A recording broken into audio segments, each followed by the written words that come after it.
Kechasi Solmindan isitma chiqib, o'zini ham, meni ham uxlatmadi. Yaxshi uxlolmaganligim sababli ertalab zo'rga turib Solixani o'zim bog'chaga jo'natib, Solminni olib doktorga bordim. Doktorga borganimizdan keyin Solminni istimasini o'lchadi, bo'yini o'lchadi va kilogrammini o'lchadi.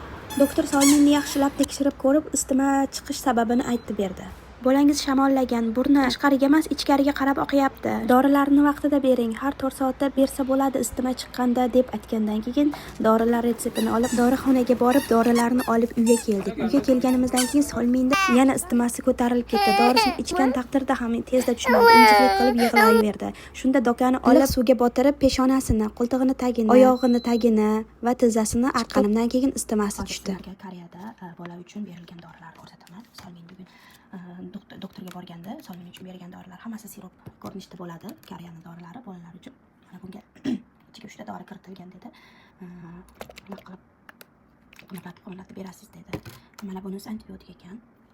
2 mahal ekan bir kunda. Mana bunisi isitma dori. Har 4 soatda bersa bo'ladi dedi. Mana bunisi ichaklar yallig'lanishiga ekan.